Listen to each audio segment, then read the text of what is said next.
Menendez from New Jersey is recognized. Thank you, Mr. Chairman. You know, I just want to say the suggestion that the chairman's statements or that those of us who are concerned about climate change is an overreaction.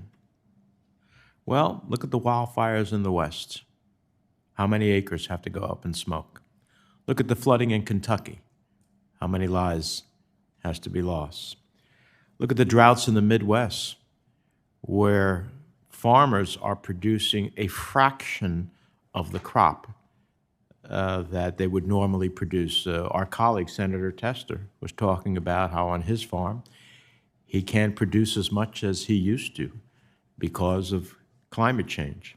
Look at the cattle ranchers who are selling their cattle prematurely because they don't even know if they can keep them alive.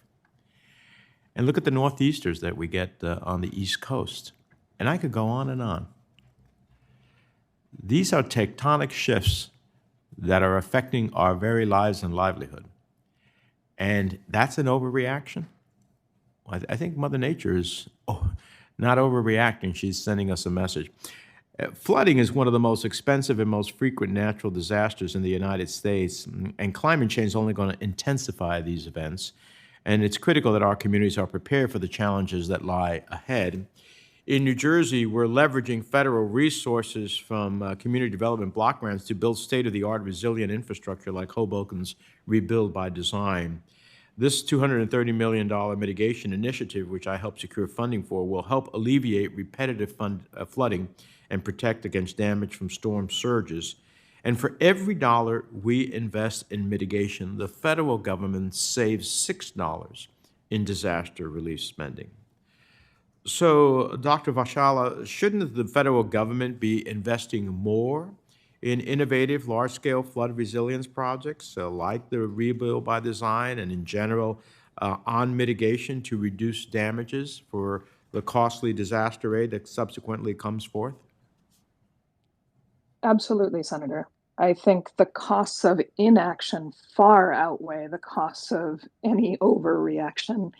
And the Hoboken example is an excellent one. The work in Hoboken to reinforce the coast, the water system, and build public infrastructure like beautiful new parks is also going to protect the local hospital that was under many feet of water after Hurricane Sandy. And so I think we are failing to make the connections to where the positive benefits spread through the rest of society in reducing costs in the healthcare system, for example. Well, I appreciate that. You know, 6-to-1, I'd be willing to make investments in anything that gives me a 6-to-1 rate of return. And that's what mitigation does. That's why I introduced the bipartisan NFIP REACT, which supercharges billions of dollars for pre-disaster mitigation and resilience in the nation's most flood-prone areas. And I hope we can get to that because that's going to not only save us money and save lives, it's also going to create a lot of jobs along the way. I've long been a vocal advocate for mass transit in my home state of New Jersey and across the country, and I'm proud of the work the committee's done under the leadership of Chairman Brown to advance federal investments in our transit systems, including the historic bipartisan infrastructure bill signed into law last year. And as a former mayor, I've seen firsthand the transformational effect that access to transit can have on a community. But transit impacts go beyond just economics. The fact is, every transit dollar we spend is also, in my view, a climate dollar. Mr. Florida, what role do you see transit playing in our communities as we decarbonize our economy? Well, Senator Menendez, as a former mayor, you know that transit systems can be the lifeblood of a city. They help us become more connected, give workers access to jobs, and bring together economies in areas that didn't have bridges connecting each other before. As we work with Ohio communities, one of the key recommendations we have is to invest in mass transit. As you know, mass transit, as you said, every investment we make there is a climate dollar. Every dollar we invest there is a climate dollar. Mass transit is a far less carbon-intensive way of transportation than single occupancy vehicles. And as we also know, transportation is now the largest emitter of greenhouse gases, the largest economic sector emitting greenhouse gas emissions in the United States. Yeah. So taking off from that, how will creating more livable, walkable communities help not only to lower greenhouse gas emissions and promote sustainability, but also reduce costs for consumers and promote affordability? This is the essence of something I call the Livable Communities Act, where we try to look at both the housing needs that exist. We had a hearing the other day in our country, and at the same time create the linkages to existing infrastructure on transit, and that create access to jobs. What's your view on that?